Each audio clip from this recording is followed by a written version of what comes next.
morning, good afternoon, and evening, baseball fans. Welcome back to the Barstool Baseball Show. It's Friday. It is Roster Wars. It's me, Castellani, and we have special guest Clemmer for Friday, first edition. Third time we're doing Roster Wars. Clemmer, welcome to the arena. Thank you. This is a good one, too. I mean, you got maybe the two best teams in baseball, and they're facing off this weekend. I know a lot of people are excited about college football, and I get it. I'm not a big college football fan. I understand, though. To me, I'm guessing Castellani and yourself, we're amped up with this Dodgers-Braves series. This could be the NLCS. Yeah, and it could have a huge impact as well, and I wrote about it in my blog today, on home field advantage. I mean, the Dodgers have been playing at a ridiculous pace for the last month. They sweep the series, all of a sudden, the idea of everything going through Atlanta becomes kind of up in the air. So, yeah, we picked a perfect time to pit these two teams together, I feel like. And as we've established consistently over the last couple of weeks on the Power Ranking Panel show on Mondays, there is a class of baseball that's one and two teams. It's the Dodgers and it's the Braves. It's not just National League home field advantage. It is across the sport of baseball as we watch around the league what they've done and accomplished, particularly second half, just staying hot. So impressive. I'm very excited to do this. So this is Roster Wars. It's Braves versus Dodgers. We've kind of tweaked the format from the first two shows to get a better segment, I think. And so we've got 12 categories. We're going to add the DH. We're going to bump starting pitchers up to the first consideration. We're going to consider starting pitchers first, and then we're going to go through position as they're ordered in the batting lineup, 2, 3, 4, etc. We're going to close with bullpen and then manager. We're putting those together because I know when we talk about managers, often theme is bullpen management. So there should be some crossover. Lastly, I will be moderating. It's good to have Clemmer in here. I think this is a good three-person show. So, again, we're always looking for feedback. It's Roster Wars. Let's just fucking get into it, guys. First position on the board. Number one, obviously the pitching. Braves versus Dodgers. I sent you guys, we're going to do 4 starting pitchers from each group. I think it's Spencer Strider, Bryce Elder, Charlie Morton, Max Fried versus Urias, Kershaw, Lance Lynn, and Bobby Miller. Clemmer, floor is yours. Yeah, to me, it's the Braves in kind of a walk. Here's why. Lance Lynn loves giving up home runs. And I talk about, this is something to watch for. Well, people are seeing this. Maybe they watched hopefully yesterday. Lance Lynn loves giving up home runs. The Braves love hitting home runs. So that's a dangerous combination for the Dodgers. Also, I just don't buy, Bobby Miller yet. Like, he's been good. He's been fine. He's not someone I would love. See, when we're talking about teams of this level, I'm thinking, do I want to see that guy start a playoff game? We're beyond regular season with these teams, right? We're in the postseason mode. And it's like, all right, any of the 4 Braves guys, I'm okay with that. I know Bryce Elder has had his ups and downs, but as a 4 starter in the playoffs, that's fine. Bobby Miller, I don't know enough about as far as can he handle that. Lance Lynn, with the White Sox, I know going to LA can make pitchers good quickly, but man, oh man, was he horrible. And, and then you got Kershaw and Urias. Kershaw, I love him. He looks great. Urias has been awesome of late. But so I will say this one quick thing before I turn the floor over to Castellani. The X factor might be Walker Buehler. But even saying that, it's September 1st. He hasn't thrown a rehab game yet or anything. So this is really wishful thinking. I would have wanted him to have seen some appearance of him this month, and I don't feel like we've gotten that. It really is interesting because the Braves offense has been so historically good that I feel like sometimes we overlook the rotation. This top 4 is great. Strider and Elder, both all-stars this year. Fried has been an all-star. We know about Charlie Morton's pedigree. The Dodgers rotation, I think, if the stars align, can pitch really well in a playoff series, but I'm with you. Like, even if you do buy into the Lance Lynn resurgence, which I kind of do, you bring up the home runs, that's definitely an issue. And ultimately, one thing I really like about the Braves that favors them in this particular category, durability. I know Fried had the injuries, but he's back. With Strider, Morton, and Elder, you're going to be getting 3 guys who have made 27 to 30-something starts in a year. That can't be ignored. Great strikeout numbers, obviously, for Strider. So this one was pretty easy for me, Atlanta, all the way. Can I say one more quick thing? Max Fried's the X factor here. So let's say we had the same conversation 2 months ago. And let's say Urias was pitching like himself and Kershaw was back. I might have said Dodgers here. But the idea that Max Fried, is he going to be the number 2 starter? Strider's the 1? Holy shit. Like you said, Chris, you said it perfectly. We forget because we're also focused on how they're having this historic home run total. That's fucking crazy. Max Fried starting game 2 of a playoff series? That's crazy, not for regular season talk. That's crazy for the playoff talk. You mix in that lineup, and that's why this team's on pace to win 106 games. Braves in a landslide, it sounds like. I'll tie break when necessary, but there's really nothing I need to echo here. Braves in a landslide. Carl? Yeah, I do agree. With us? Okay. Yeah. In situations where I want to kind of dive in and blow it up a little bit more, but I think the point made there is excellent, and we score this one to the Braves. Starting pitcher is worth 2 points. Everything else is worth 1 point. We can debate the scoring system as we go, but we need an odd number of points. So there's 13 total points on the board. The first 2 go to the Braves. Okay. The next position's catcher, and here's a new tweak for this week that we didn't do before. We're going to consider catching tandems because now in Major League Baseball, it's 70%, 30%, a third, 2/3 split for most clubs. And so for the Braves, it's Sean Murphy and Travis d'Arnaud. I'll never say that name correctly. Okay. That's right. And then for the Dodgers, it's Will Smith and Austin Barnes. Does it go to me? Castellani, you can go first here. Okay. I really like Will Smith. I think he's a remarkably underrated hitting catcher. I know he's made all-star teams and everything, but we never talk about him among, he is one of the top, 40, 50 players in the game when he's right. I mean, he's an excellent hitting catcher. With that said, this is also a Braves landslide for me. I mean, to me, the ultimate assessment of what Alex Anthopoulos is capable of as a GM is the Sean Murphy trade. Because when they traded for him, he had a very good year in Oakland last year. I'm like, okay, man, is he that good? Yeah, he is. I mean, he's had, if he could have been stayed healthy the whole year, he's 900 OPS or close to it for a catcher. d'Arnaud as your backup. We're talking about a guy who made the All-Star team just a few years ago. That's a ridiculous embarrassment of riches. I think the Dodgers are in wonderful standing with their catching situation, but to compare the two, I think you got to go Atlanta. Yeah, so for me, I'm looking at this entirely playoff-based. Because these teams are both locked in. All that matters now is the playoffs. So because of that, Austin Barnes, I always do that. I don't care about it. In this particular exercise. But obviously, though, you have to care about the Braves element because they do utilize d'Arnaud and Murphy a lot. So we have to take that into consideration. So for me, I'm going to agree with you, Chris. I'm going to go with the Braves just because Sean Murphy's been so good and d'Arnaud it is nice to have an amazing backup who's one of the top 10 catchers maybe in baseball. But man, oh man, I feel like once again, we're kind of underselling Will Smith, who, Chris, you were right. He might be you could make a case Will Smith is the most underrated player in baseball. So, because of that, I hate kind of looking the other way, but Sean Murphy's so good. Look, man, these two teams, looking through it with these rosters, there almost is no quote-unquote loser. There's only a winner. All of these, there's very few options to be like, oh, that guy kind of stinks. And I would say, there's not. So I'm going to go Braves, but it's closer than it may appear, especially in the playoffs.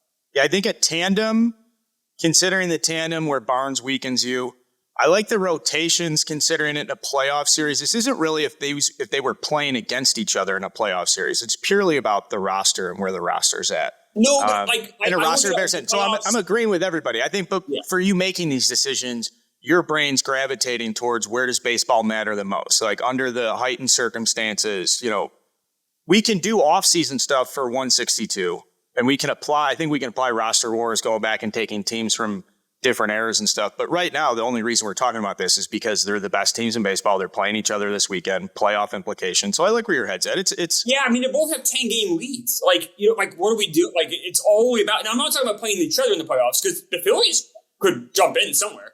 But I just mean for the playoffs. And man, I'm so amped up for the playoffs. Look at you look at those pitching matchups the day before or whatever, and you're like, oh shit, we got this at 1 o'clock, got this at 4 o'clock. So I'm all just ready for that. One thing about Will Smith, Sean Murphy is having a better season than he is. Sean Murphy's also playing in a much better, broader lineup. I think he's hitting deeper, asked to do a little bit less, sharing that a bit more. But the playing time split, Will Smith doesn't play that much more than Sean Murphy. I think he's got about 40, 50 more plate appearances. It's not as big as you would think it is. You're absolutely right. But it is close. We're talking about, Will Smith and Sean Murphy's as good as it gets. JT Real Muto, obviously, Point to the Braves. Braves up 3-0 here. Let's go to first base. Former Brave Freddie Freeman versus Matt Olson. Hate your pick, Clemmer. Yeah, like this isn't as close as people think. Or at least I don't think so. For me, it's Freddie Freeman by a little bit here. So everyone says, "Oh my God, Matt Olson, he's unbelievable power here," and he does. He's got 43 home runs. It's crazy power. I totally agree. He only has four slugging percentage points higher than Freeman for the year. Freeman's at 586. Olson's at 590, and that's because Freeman can do a lot of different shit. He's got 51 fucking doubles. 51 doubles. We're taping this on August 31st. It's August, and he has 51 doubles. This is this is a wild stretch here, but I remember my niece the week before she turned 2. I said, "How old are you?" And she said, "I am 1." Like, she was old enough to know that she was 1, but it was wild hearing someone say they were 1 out loud. It's wild looking at Baseball Reference and seeing someone has 51 doubles in August. That's crazy, and it's breaking my brain. And I think we need to really appreciate that when it comes to Freeman. We can't just look at the home run total. You got to look at the whole package here. So for me, it's Freeman, and I know I'm not a big pedigree guy with that shit, but honestly, just who do you trust more with the game in the line? And honestly, I don't know if I trust anybody more. I mean, I guess Acuna, Bryce Harper, I don't know, man. Freddie Freeman's right up there with the guy I want up there.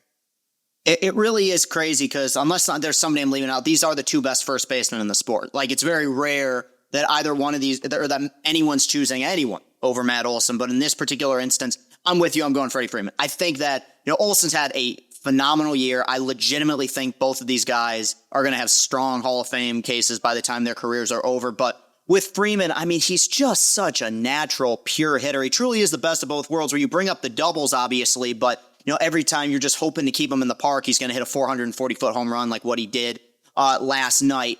Both of them also pretty athletic defenders at that position, which does mean something. I think Olson probably grades out to be a little bit better than Freeman, but they've kept themselves in phenomenal shape. It's just when you watch Freddie Freeman at the plate, he strikes me as one of the most difficult hitters to face because his hands are so quick. If you try to jam him in, he's going to turn on the baseball. Good leader in the clubhouse. Not to say Olson isn't. He's been fantastic. But yeah, I'm going Freeman, which is crazy to say because Olson has done nothing not to deserve the praise. It's just he's going up against a guy who, in a lot of years, would probably be an MVP frontrunner. Can I throw out one more? Go right ahead. I'll do one more crazy stat on Freeman. These guys are wild. So Freeman has 17 stolen bases. He's been caught once. But that doesn't mean that Olson's not a bad base runner. Both guys have over 103 runs. It's August. This is crazy shit.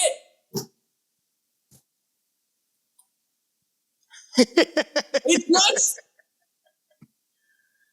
Clemmer's jacked up for the playoffs. I'm ready. You're jacked this weekend series. We got football going. We got baseball playoffs going. If you're a sports fan and you're not getting rock hard for September and October, I don't know what to tell you because I'm going wild. Got Labor Day weekend coming up, and we all know what that means. Once Labor Day weekend's over, it's NFL. It's extra baseball. Stiff. Extra stiff. So a real stiff weekend for the boys. But my only comment on this was that I cannot respect Freddie Freeman's longevity enough and the consistency because his biggest comparison when he was breaking out and recognized as this league-wide star was Rizzo. Who's the better, younger first baseman? Rizzo's so good with the glove. And Freeman has only gotten better since that comparison started. Now, Rizzo's had a great career, done a lot of great stuff. But Freddie Freeman, there was a time when that was a conversation. And all Freddie Freeman's done since that conversation is kind of just tell everybody, shut the fuck up, I am the best. All right, second base. I made an executive decision here to follow what the Dodgers are doing. I'm going to allow you guys to criticize me on behalf of the audience because I know people listening to this aren't going to like this. But I listed Mookie Betts as the Dodgers' second baseman because it would appear in August, based on innings played and games started, that they're fundamentally making this shift so that Hayward can be playing right field and that's a better matchup, unless there's something I am missing about Mookie Betts playing right field in the playoffs. I have no issue with that, and I'm happy with it because the last thing I wanted was to have an Acuna Mookie Betts head-to-head in this when we're talking right fielders. So, yeah, no, I mean, I think it obviously speaks to Mookie's versatility. I have no issue with that. They moved him around the diamond a ton, and yeah, he's gotten a lot of reps in middle infield. Yeah. Yeah, I don't have a problem with it either. And I mean, it's obvious we're both going to say Mookie Betts here, and that's fine. But I mean, this is nuts. I mean, Ozzie Albies has 28 home runs, 90 RBIs, a slugging percentage of .507. He's a second baseman. Like, the idea that this is, and it should be Mookie Betts by a mile here, and we'll move on. But man, oh man, we got to throw some shine on Ozzie Albies because he's having a hell of a year. And it's think about it, man. When we were growing up, second baseman hits 35 home runs in a season. Say that's lighting the world on fire. This is like it's Mookie Betts by a mile. These lineups. This is honestly seriously. This is like all-star, like AL versus NL. Like, all right, like who's got the you always do that thing in your head when the managers do it the day before or whatever. You're looking at it. This is kind of what we're doing here. These how good these teams are. That really is a great point. I mean, it's because we're not even halfway through this. The number of all-stars we've already talked about is staggering. It's more than like almost any other team combined. Yeah, and this is kind of a conversation for another day, but I feel like, man, in the last decade, the influx of power hitting second baseman that we've gotten, it really has kind of changed. I feel like the way that we view that position. Maybe Robinson Cano is like the watershed one there, where it's like, wait, you can get a second baseman that could hit 40 bombs. But yeah, interesting discussion for another day. Got to go Mookie here. He's having an MVP season. They didn't hesitate to extend Albies in his career. Remember, it was really young, right? Was it during his rookie season? So I thought it was 70 million in his rookie season or something. He's awesome. I mean, he's so good. 26 years old now. He's hit now 24 or more home runs in 4 different seasons. I mean, but this guy's awesome. We're going to go over to third base.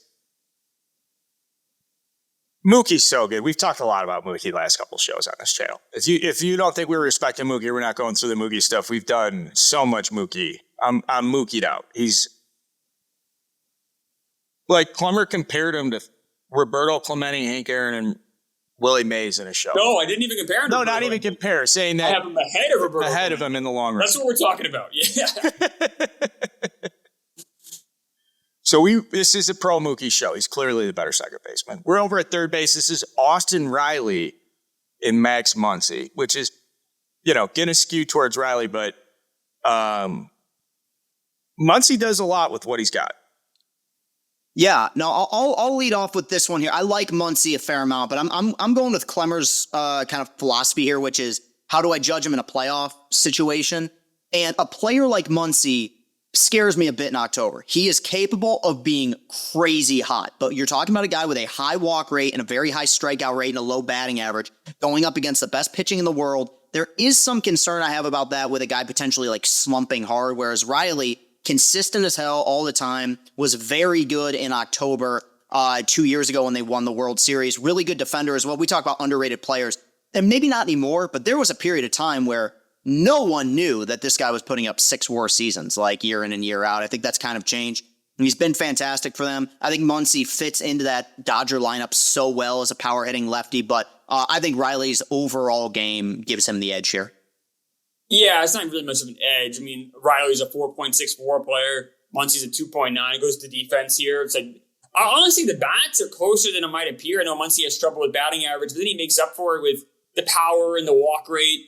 Riley doesn't walk as much as Muncy, but obviously can hit, and then he's just so much better defensively. So because of that, it's Austin Riley pretty easily. Once again, as a caveat, I think I've said this every time, Muncy's awesome. He's still really good. Like, this is 2 really good players, but Riley gets the edge. No arguments at all. None. Max Muncy to me is a people's baseball player. Little belly, men's league kind of guy. Named Max. Shorter. Like, if you saw him on a AA field, you'd be like, how did he get here? If you saw him on a college baseball field, you'd be like, oh, that's what I like about college baseball. They got guys like that on the team. And he does it at the big league level. God bless the sport. It allows for that. We're going to go over to shortstop. And this one isn't that close either, but Rojas is the worst player on the Dodgers, and he's out there every day. But he's all right defensively. He's serviceable enough. They lost Gavin Lux to start the season. The Braves, this is a good example. with Arcia's acquisition because like they plug and play, and when we get to left field, we'll talk more about the strategy. But I'll turn it over to you guys. How much of a difference do you think this is? How much of an impact do you think? Do you think the Dodgers would be that much better if they traded shortstops? I guess my big thing is I'm kind of surprised. So they go and get Ahmad Rosario, who I thought was going to play more shortstop for them. He really hasn't, though. Like they've been moving him around to other positions besides shortstop. So I would look. The answer is Rosario. I'm sorry. Is Arcia? Excuse me.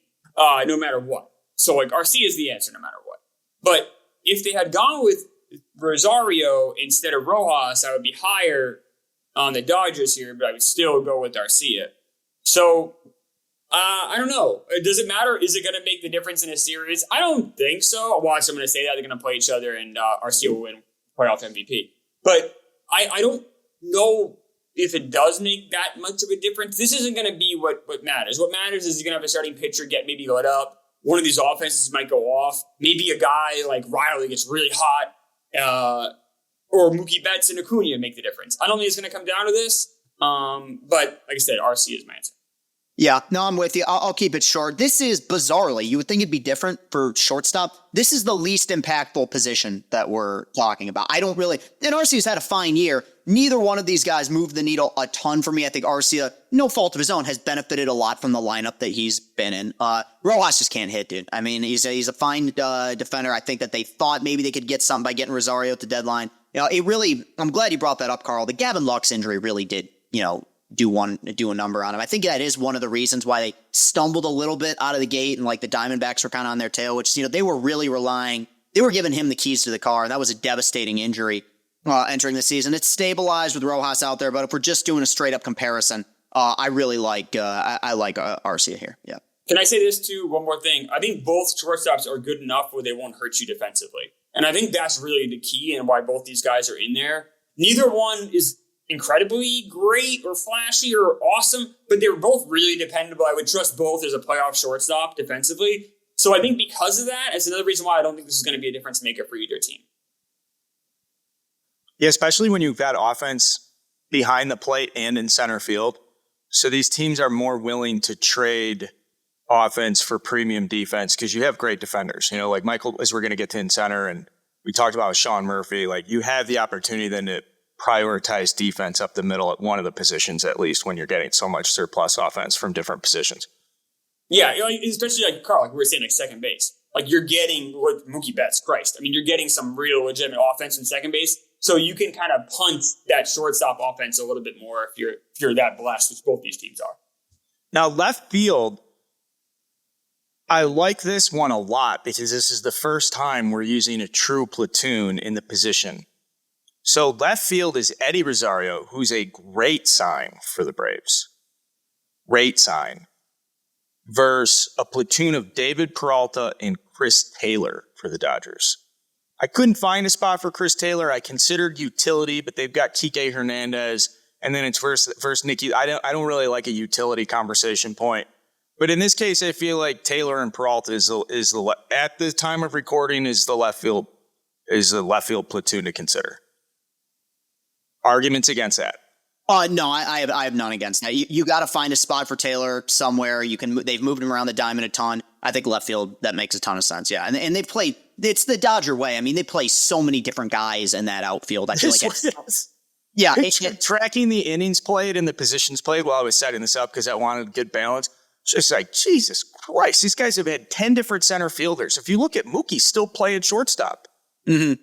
Yeah, no, it's wild. So I feel like we went with the best route possible and just going with that platoon out in left. Okay. In terms of my pick, man, I always like Chris Taylor. He was one of those guys that scared me. But it's Rosario, and Rosario is very much a boom or bust player because he's high. He tries to be a contact guy, does not have a super high on base percentage, but he can slug the ball, and he's returned to form. He had an awful year last year. I don't know if he was completely healthy, but we've seen him be a postseason legend for that team. Love the lefty pop in that lineup. And I mean, it's just an embarrassment of riches that they put him like 7th in that lineup and he's like a 25-30 home run year guy. I do like the production they've gotten out of Peralta and Taylor, but in this particular instance, I got to go Rosario. Yeah, if we're talking, I'm going to hedge it here a little bit. If we're talking 162, then I'm going to go with the Dodgers. Then it's about Taylor and Peralta because I like the depth. I like that, especially Taylor can bounce all around. He's super valuable in a regular season, I think, more so than a playoff. We're talking playoff, which is what I feel like we're talking about here. We're in September 1. These teams are both already October bound. The answer is Rosario. This guy has 20 home runs. He's slugging 487. I mean, he gets lost in the shuffle because they have 10,000 awesome players on both teams. But if he was on most teams, if he was on Chris's Tigers, you'd think it was fucking Alan Trammell reincarnated. You'd be like, oh, this guy's the greatest hitter ever. This is Kirk Gibson again. If he's on my Mets, my God, he's batting fifth.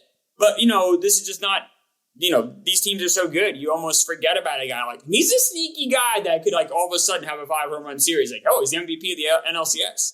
So I got to go with Chris Taylor was in 2017 against the Cubs. Yeah.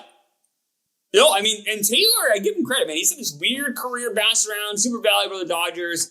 I'm sure he could probably never buy a beer in LA. Like any bar he walks into, he should be getting a lot of claps in the back and attaboys because he's had this cool career, super valuable. Like if I was a Dodgers fan, he'd be one of those guys I would always be rooting for. I love guys like that that are so helpful and valuable and can do so much. But for me, for this exercise, I have to go with Rosario.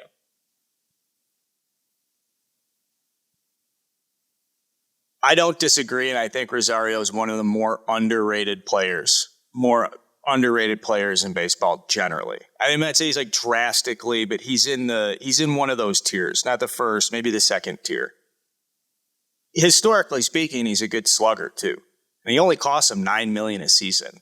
Look at that that's a great free agent signing. But we are taking the Braves here in left field again. Just kind of a testament to the Dodgers that they're so competitive as we go through this. All right, in center field, this is James Outman versus Michael Harris. James Outman is going to get dusted in this competition, but should he really? He's played well. What do you have, Castellani? Wonderful story. Got off to a crazy hot start. I mean, people forget in the month of April, he was in the MVP conversation. Now, these two guys, their seasons have actually had kind of different trajectories. Harris was legitimately awful for 2 months, and it was, unsurprisingly, a series against the Tigers where he really started to turn things around at Comerica. I like him a lot. I think, with this lineup being as deep as it is, you brought it up with Rosario, we're approaching multiple guys who are very underrated. He was Rookie of the Year last year. It wasn't Spencer Strider. It was him. He had a phenomenal season. He's found his stride here in the second half of the season. I like Outman. I do. I think, having that presence in their lineup has helped them a lot. That's, prime example of what the Dodgers do. They just kind of find these guys, even if they aren't stars, they do a lot of good things for you. But Michael Harris has proven himself to be a versatile player. I think he's bounced back from what was a really long slump for him. It wouldn't surprise me, of all the guys we're talking about, the guy who could get really hot in October, I could see it being Michael Harris. Yeah, I'm going to go with Michael Harris here, but let me read you the second half stat lines for both these players because these guys are both awesome. Michael Harris, second half, 340 on average, 385 on base, a 500 slugging percentage. James Outman, 293 on base, 293 batting average, 432 on base, 432 on base in the second half, and a 472 slugging. I'm going to go with Michael Harris here, but these guys are both having monster second halves. They're both absolute beasts. They're both young players who I think are just getting better and better. Harris, the Mets played the Braves. Oh my God, they won 21-3 one game. Whatever, it's embarrassing. It's horrible. But watching Harris patrol the outfield, how easy he gets to some balls that hit hard, and how he makes it just look so simple out there. He's so talented. And that's nothing against James Outman, but I got to go with Michael Harris here. But I will say this: it's not as drastic as I thought before I really started looking at the numbers. I was always going to go Harris, but it's actually James Outman's really good. He's almost a 3-award player already this season. These teams are fucking... Honestly, doing this exercise is making me angry and sad because I realize how far away my team is from where my team needs to be. And, we're going through this list, and it's just my guys aren't even close to this. No, the Mets are... We'll do the Mets in the offseason. We'll do them with that. We'll do them with the A's or the Rockies. Yeah, it'll be good. I was thinking Mets Tigers. Come to your house and punch in the face. You something to do Labor Day weekend. I'm not watching Mets games. Right. Actually, I am, sadly. I'm going Sunday. Like I'm You are. I know you are going. You don't have a choice. You bought this Sunday plan. He's a bought this loyalist, Sunday man. plan.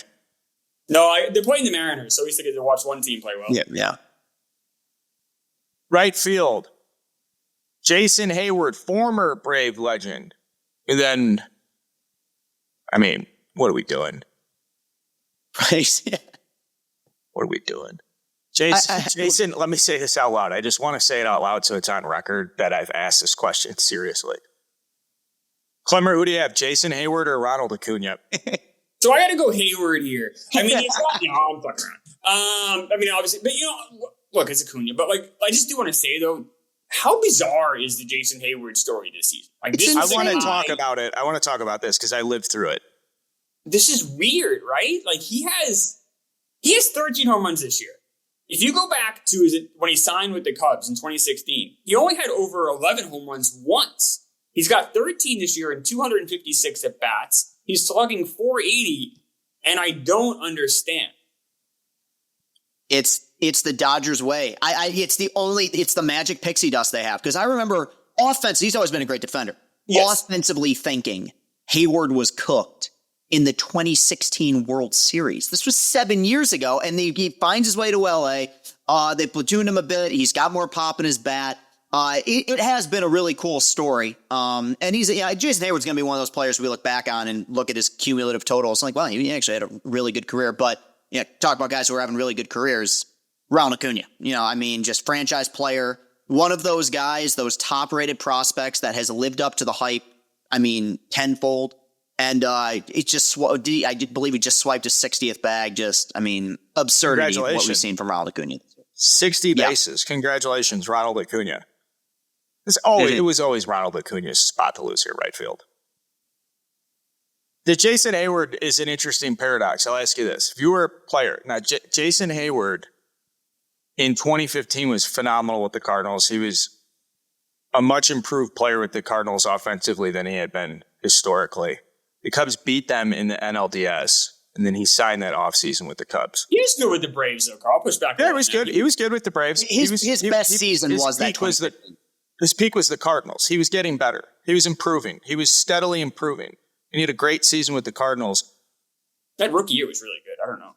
Signs with the Cubs. And the question that I have for you guys is, from a player standpoint, allegedly, he had tried to improve his swing enough where there were fundamental mechanical changes where he could never go back and could never get back to his old self, where the new stuff wasn't working, and the harder he worked, the more he was reinforcing habits. It's an all-time sad, depressing story because he'd be there late after games. He'd be there before games. He never blamed anybody. He never blamed injury. He just slowly became, instantly became the worst player in baseball based on how much money he was making. And the fact, people would say Carl Pavano is one of the worst contracts of all time because he never played. I could argue that Jason Hayward is one of the worst contracts in Major League history because he played all the time. He's out there it would be better if he was hurt because then you could at least get a replacement player. He's just out there being fucking brutal and costing so much money. Glad to see in the fourth quarter of his career, though, he's got a resurgence with a team that can compete for a championship because by all accounts, he is a world-class human being. Great guy clubhouse. Big old dong, too. Huge one. There you go. That's exciting. Allegedly. He's got the money. He's got the penis. That's good. It's a stiff Labor Day for the boys. We're on to DH. Marcell Ozuna and JD Martinez. I know Martinez is on the 10-day IL. We've been typically skipping on, unless it's fucking shoulders falling off. We know the guy's out for 2 years or something. So we're going to include JD Martinez in this exercise. DH, Marcell Ozuna, JD Martinez. Plumber. Okay, I'll go first here because I'm curious. This might be I don't know. Might be the one where we have some disagreement because there's some personal attachment here. JD Martinez is one of my favorite baseball players of all time. I think he's one of the most feared, not quite underrated, but I think that if he would have found it in Houston when he should have, those first 3 years, I think people would be surprised about how strong, his resume would be. I mean, he was a late bloomer when he got to Detroit, has still had a phenomenal year. Power numbers down a little bit, but we're talking a playoff scenario. He has been remarkably clutch in October. He was the Red Sox best hitter, front to back that entire postseason in 2018. Huge moments with Detroit. Look, Ozuna has had a resurgent year.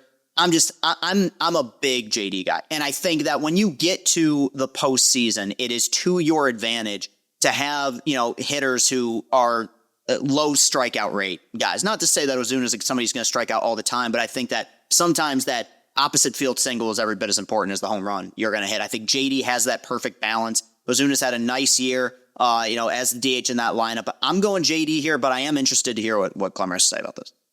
It's really close. Ozuna's not a good person, not a good human being. Yeah, right. It shouldn't factor into it, but it does for me a tiny bit. The bigger thing, though, honestly, is the fact that he was just so horrible the last 2 years before this one. So, do I trust him, to have his, head on straight? No. Do I trust him that he's going to not regress back to the guy that he was in 2021 and 2022? No.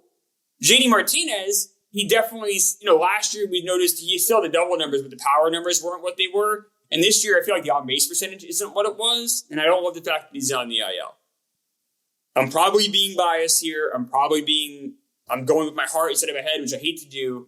I'm going to go, because honestly though, if you told me who would I rather have for my DH for the playoffs, this is a roster rule, right? Who do we rather have on our roster?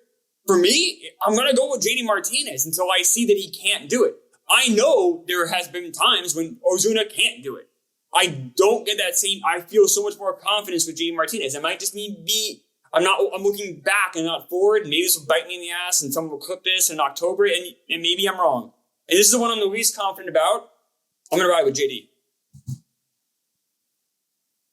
Guys nailed it. This one is close on paper. I do have some biases. I think Ozuna is a piece of shit. So if I was putting a roster together and I had to pick between the two, JD Martinez, if he played football, he'd be a center.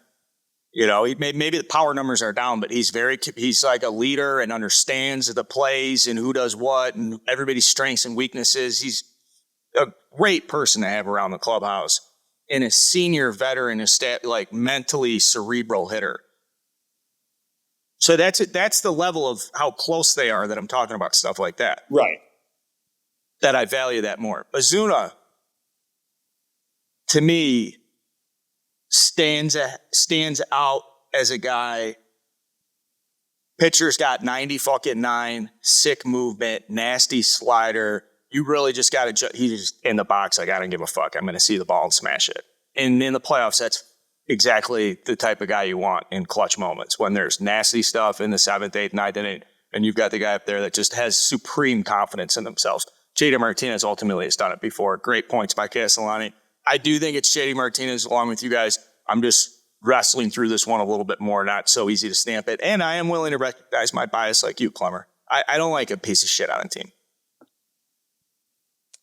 Yeah, word. For sure. Bullpens. We're considering everybody. When I said, let's talk about bullpens, just everybody. Because we'll name 3 relievers, 5 relievers, 8 relievers. There's too many moving parts. So we'll just say bullpens in general. And we've got manager left to close this one out. This is a runaway for the Braves, but. It is. The structure, I like how the Braves structure their bullpen better than the Dodgers structure their bullpen. If I can speak. I feel like the Braves have more defined roles. I feel like the Dodgers a bit more mix and match. I will say the Dodgers have the most talented reliever on either team with, I always mispronounce his name, Brusdar Gatterall. He has the best stuff of everyone we're talking about here. But I like the Braves, how it's set up. Maybe it's more old school, maybe it's more structured. But I feel like every guy the Braves are out there, I feel like I can kind of run with. And I think it's especially important in the playoffs because in the playoffs, you'll see starters only go 4 innings or whatever. They don't want the guys facing the third time around the lineup, whatever. And then you see a lot more bullpen usage 5th, 6th, 7th innings in crucial spots. And because of that, I have a lot more confidence beyond Phillips, Ferguson. I'm going to say it wrong again. Gratterall. How am I saying this? Gratterall. Yeah, I think it's like Adderall, but just yeah. I know I'm horrible with names. Ryan Brazier's been awesome since coming over from the Red Sox.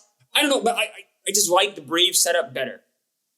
Yeah, I'm with you completely because I think that when we're talking, and you made the great point about starters, sometimes they're only going to go 3-4 innings. What matters so much when it comes to your bullpen is depth in October. Last year's Astros were a prime example of that, where it's like, yeah, you had the big three, Presley, Montero, and Abreu, but then it's like Stanek and Neris and Hunter Brown coming out of the pen or Luis Garcia coming out of the pen. It's like, man, pick your poison. Every one of these guys is a weapon. I think the Dodgers' top three with Phillips, Gratterall, and Ferguson has been great. Once you get beyond that, it's hard for me to really trust it. I think the Braves' pen is deeper. I will say, I could see this being, just in October, the one thing that could prevent these teams from really if they do get upset early on, just because I think their offenses are so good and the starting pitching is so sound. Bullpens are, they can always be a little bit shaky. I think it is, for these two great teams, potentially the weakest part of both. But because of the depth, and we'll talk about management as well in a second, which I do think matters here. I'm giving the edge to the Braves. Don't sleep on Iglesias. So he has an ERA of 180 since coming over to Atlanta last year. Just saying, 74 games, a 180 ERA. At some point, it's not a small sample size, and at some point, this guy's an elite closer, and he might be there. And maybe this is the postseason when he levels up. It's like, oh shit, this is who this guy is. Because I feel like a lot of people sleep on him, and I don't know, man, a 180 ERA now in well over a season, that's pretty good. His manager one's fucking crazy. I have no arguments. That Braves bullpen, and this is their bullpen's indicative of the rest of the rosters. Little mix and match with the Dodgers, fluidity, more defined roles. The manager comparison here, I want to make sure people are aware of this. Dave Roberts and Brian Snitker have won every division title going back to 2017. Well, Roberts in 16. The Snickers won 5 in a row. Roberts has won 7 in a row. Division titles. Didn't the Giants actually win Yeah. 1 years back? Some base, I get, they lost it by a game, but 2021, the Dodgers won 106 games. they won 106 games. So Or whatever. I mean, the point. yeah, semantics. That they put together teams that are built to make it to the postseason every year. Yeah. So I'm a big Dave Roberts guy. I'm going to stand Dave Roberts here. I mean, I'm taking Dave Roberts ahead of Brian Snitker. Slightly. I really like Dave Roberts, and I've said that forever. Mostly because I think of LA as being a harder place to manage. I think he's had more superstar prima donnas come in and out of that clubhouse over his tenure. I think he's done a phenomenal job in the modern management era, where the Braves really lucked out with these extensions. We're going to get rid of Freddie Freeman. Here comes Matt Olson. We're going to get rid of Gavin Lux. Here comes Miguel Rojas. It's a bad example. That's a very bad example. This is much closer than I'm making it sound. But I really, really, really like Dave Roberts. I think he's a perfect modern manager in baseball. Okay, well, we're going to have some disagreement here then, because here's what I like. I like Dave Roberts, the way he establishes his culture. The players love him. And you're right. You were talking a big, huge market, big spenders, a lot of egos, a lot of stars. I think that part of it, he does a tremendous job with. What has concerned me, and I don't know if it's necessarily a Dave Roberts thing or an LA Dodgers thing. They have made it to the postseason every year that he's been the manager there. In fact, it goes back even beyond that. They've made the postseason every year since 2013. And consistently, I see their starting pitchers wear down. They have overused Kershaw in the past. 2 years ago, Scherzer, when they got him, he just admitted, my arm was tired. I got pulled in the 4th inning because my arm was tired. Again, I don't know if that's a him thing, but as well, I'm not claiming that Snitker is, the elite manager in the world. I think that when it comes to pitching changes and bullpen management over the last several seasons, I have more faith in him than I do in Roberts at this point. It is close. They've both won a ton. That is worth something. I know we can talk about the roster. All these guys do is win and make the postseason. I'm giving the advantage to Snitker here. They've both won a World Series. Snitker obviously did it in the full season. But I think that the kind of assembly line production that is the Braves culture kind of pushes him across the finish line here. Clemmer, break the tie. Yeah, it's Brian Snitker. So here's the deal, though. Dave Roberts, lifetime winning percentage is 631. That equates to about 203 wins in a season. That's his average.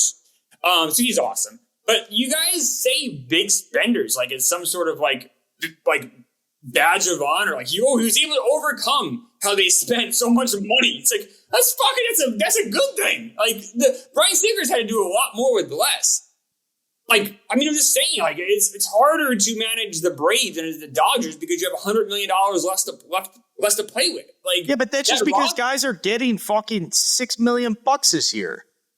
Yes, that's true. That's where they're at this year. Okay, all right. I'm just saying, I mean, Snickers had to do more with less. He just has. Like, that, they don't have the same, and he has to make it work. And they don't have, like, if it doesn't work with Dave Roberts, they can just go and get more guys. Like, it doesn't work that way with the Braves. The Braves have to make it work. Look, these are both really good managers. I don't know if I love Dave Roberts as a postseason manager, honestly. Like, he hasn't won me over, and I don't know if it's just because the game does change. More, less reliance on the bench, more reliance on bullpen, and maybe that tricks him up. Maybe it's just a small sample size. Because look, it is. I mean, Dave Roberts goes to the playoffs every year. He still has only managed 81 playoff games, which I know it sounds like, but it's really not. It's spread over all these years. And he does win 55.6%. He's 45 and 36 in the playoffs. Yeah, and that's on pace for 90 wins, obviously. So that's fine. He's good. I'm not saying he's a bad postseason manager. But, like, I just think Brian Snicker's that good. Once again, it's like, which is the greater of two goods? Than the lesser of two evils. And for me, it's Brian Snickers, the greater of the two goods. Last point that I have is Dave Roberts is flagged to coach and manage right away. I thought Snicker took a little while. People had some chances at him. So there's, I don't know if that's a good point to make, but like Dave Roberts has been doing it longer and was more, I don't know. That's a bad fucking point. I should have brought that up. I don't know. It's not like, so Dave Roberts, right. You're right. It's not a point against Snicker that it took him longer to become a manager. Job was 44. Snicker got he was 60. But the way that I always kind of like those guys that like work. I mean, look, Roberts, these guys both did everything right. They just come at it from different angles. So both awesome managers. I would be, if either one of these guys managed the Mets, I'd be ecstatic. So like, I'm not trashing either of them. I just think Snicker, like, the life experiences, and then also just like working your way up to the minors, working your way up with some of these same guys. I don't know. But like, look, I don't know. I give it to Snicker, but it's very close, and you can't go wrong with either choice. Just like this entire exercise, you can't really go wrong with either of these options on anything we've done. Final score is 10-3 in favor of the Braves. Which it should be closer than that. Like, I know, like, I'm happy with the choices we made, but to me, this is 7-6. These teams are very close. I would love to see them play in LCS. I think it would go 7 games. Every edge we gave everybody was this close, I think. Right. With a few exceptions. Like, obviously, like the Mookie and Acuna categories are like the huge separation. Beyond that, like, but even so, this could have been 13-0 Braves, and I still would have been like, yeah, the Dodgers could beat them. Like, they're so evenly matched. Even breaking it down by individual position, it's like, any given game, any given series, this thing could be completely flipped. Well said, because I'm thinking through this as we're doing this comparison. We're not saying this team's going to beat this team. No! And it's a beautiful part of the sport. The Dodgers could easily, I mean, there's a world, I shouldn't say easily, but there's a world where the Dodgers would sweep the Braves. Despite, I'm saying there's a world. There is a world of reality, pal. Where they can win 4 games against each other. They both have so many good players. I think someone would step up. Like I look. I'm like I said, probably gonna bite me in the ass. If someone's getting swept this weekend. Oh, I don't this weekend. I mean, I'm excited to watch the games, man. Like in the actual playoff, like the LCS, like if it goes to less than 6 games, I'd be shocked. Just because I think there's so many good players on each side. Like maybe it's like 10-3 the Lance Lynn game or something. But then you got Kershaw, or you got Urias, who's fucking shoving right now. I don't know. I think these teams are awesome. I know one thing. I'm very excited to watch both of these teams in the playoffs. I think, and I think we all agree, these are by far the 2 best teams in all of baseball. In the regular season, it's not close. Yeah, that they've been the most consistent. Their second halves have been ridiculous. Yeah, crazy. It's crazy. 10-3 in favor of the Braves. Castellani, who won our other ones? Okay, so the Mariners beat the Blue Jays, I remember, in the one that we did. And what was the previous one? Okay, then we had Orioles, Rangers. Yeah, which I believe the Rangers won. Okay. I got to keep track of the standings. I'm enjoying this, and I got to go back and do the scores. I like this format. I'm going to keep tweaking. I'm going to keep thinking about how to do this. I can't wait to have the 1918 New York Highlanders versus. Yeah, see that guy. Somebody's getting a little stiff early there, Phil. Let's get those 1960, two Yankees against somebody. Let's go. Guys, thanks for doing this. Everybody, thanks for tuning in. This is Barstool Baseball. Subscribe on YouTube and wherever else you guys find this show. Enjoy your Labor Day weekend. We will be back on Monday morning in regular scheduled programming with the Power Rankings panel, so stay tuned for that. Until next time.